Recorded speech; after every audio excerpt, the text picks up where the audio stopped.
Chose promise, chose due, bienvenue à votre duplex sportif qui vous parle football, notamment du débrief du championnat allemand avec notre partenaire de radiodiffusion internationale, la Deutsche Welle. En direct de Bonn, nous retrouvons notre confrère Bob Barry, l'un des commentateurs de la Bundesliga. On commence avec le Bayern de Munich qui est inarrêtable depuis le début de cette saison. Le club bavarois succède record sur record.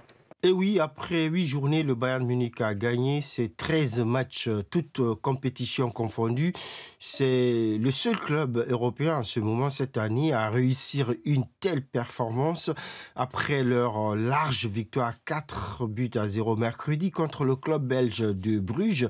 Les Bavarois ont encore déroulé tranquillement en championnat en infligeant notamment samedi 3 buts en déplacement au Borussia Mönchengladbach sans en encaisser un seul but. Et avec 30 buts marqués contre 4 encaissés seulement, le Bayern Munich cette année est tout simplement monstrueux.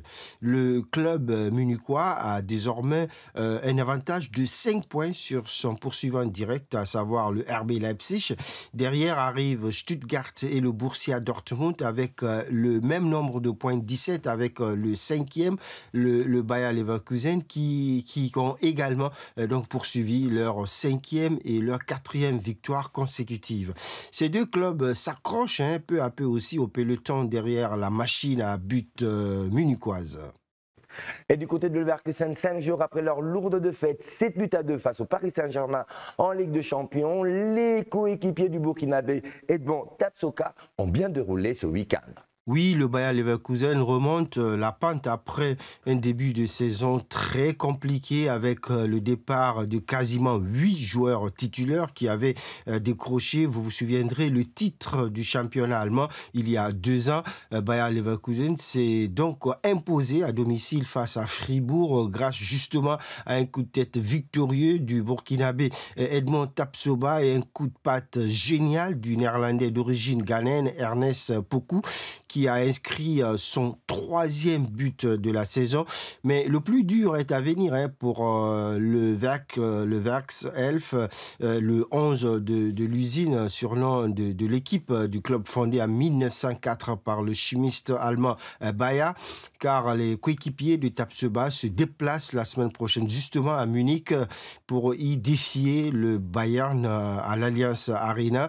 Je reprécise ici que les poulains du coach bavarois, le Belge d'origine congolaise Vincent Kompany, n'ont connu que du succès cette saison, soit 13 victoires dont 8 en Bundesliga, et avec 12 buts inscrits en 8 matchs seulement du championnat, l'attaquant bavarois Harry Kane occupe actuellement la première place. Pendant ces temps, les deux poursuivants directs de Bayern Munich, à savoir Stuttgart et RB Leipzig, croisent les crampons.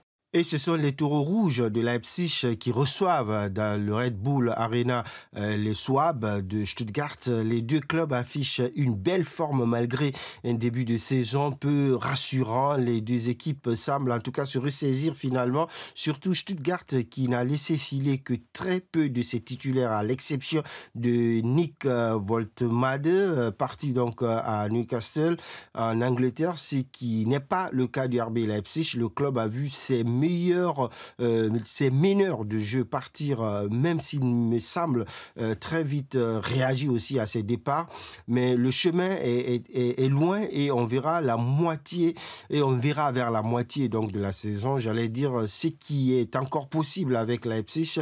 En attendant, le choc de ce samedi entre Stuttgart et RB Leipzig sera donc très très scruté à la loupe pour la simple raison que ces deux clubs sont actuellement les plus proches mathématiquement du Bayern Munich et qui sont capables aussi de créer la surprise dans la conquête du Graal. Ce sera en tout cas l'une des plus belles affiches attendues lors de la prochaine journée. La bonne nouvelle pour nos téléspectateurs, ce match sera certainement l'un des chocs qui sera donc commenté sur nos ondes samedi à partir de 14h30 temps universel. Vous me donnez l'occasion, Bob, de parler de cette autre bonne nouvelle pour les habitants de Munich. Les Munichois ont voté en faveur d'une candidature pour leur ville pour accueillir bien sûr les Jeux olympiques et para-olympiques d'été en 2036, 2040 ou 2044. On peut dire que oui, en ce sens que la consultation citoyenne a voté à plus de 66% en faveur du oui. Ce soutien marque une étape décisive dans le processus de sélection nationale. Le maire de la ville de Munich et le ministre fédéral bavarois ont salué un signal fort, mais ce n'est que le début d'un long processus car Munich affronte 3 autres villes candidates allemandes. Il s'agit de Berlin, Hambourg et la région Rhin-Roi. Alors, si la ville de Berlin ne prévoit pas de référendum, Hambourg et Rhin-Roi organiseront, elles, des consultations citoyennes et le moins qu'on puisse dire est que le résultat munichois est perçu comme un message très fort à l'attention des autres régions. Il faut savoir que plus le soutien citoyen est élevé, plus les chances de gagner Munich augmentent aussi. Et justement, la prochaine étape est bien sûr celle du choix du candidat national. C'est exact et il faudra attendre l'automne 2026, date à laquelle le comité olympique allemand choisira le candidat officiel pour représenter l'Allemagne auprès du comité international olympique. La décision finale, quant à elle, sera prise le 6 décembre à Francfort lors de l'Assemblée générale du comité olympique allemand. Ensuite, l'Allemagne devra faire face à une concurrence internationale, notamment de la part de l'Inde, du Qatar et de l'Arabie saoudite. Et Munich mise sur ses installations existantes, entre autres le stade olympique de 1972, pour renforcer sa candidature. Et oui, à l'époque, la ville avait accueilli les derniers Jeux olympiques organisés en Allemagne. En 2013, une tentative de candidature pour les Jeux d'hiver de 2022 avait échoué. Depuis, de nombreux acteurs du sport estiment qu'une candidature olympique pourrait donner un nouvel élan au sport allemand, tant sur le plan financier que structurel. Les opposants, eux, jugent que les fonds seraient mieux investis dans le logement ou le développement urbain de la ville. Et c'en est fini pour ce duplex de ce lundi. Merci à vous, Bobary, et à toute la rédaction Afrique francophone et particulièrement le desk sport de la Deutsche Welle. Merci à toute la grande équipe technique de B1 Télévision et grand merci à vous, amis téléspectateurs. N'oubliez pas le rendez-vous de ce samedi pour l'une des rencontres à partir de 14h15 sur B1 FM de la Bundesliga. D'ici là, portez-vous bien. On se retrouve le lundi prochain pour un autre duplex sportif. D'ici là, encore une fois de plus, portez-vous bien et bonne suite de programme sur B1 Télévision. Au revoir.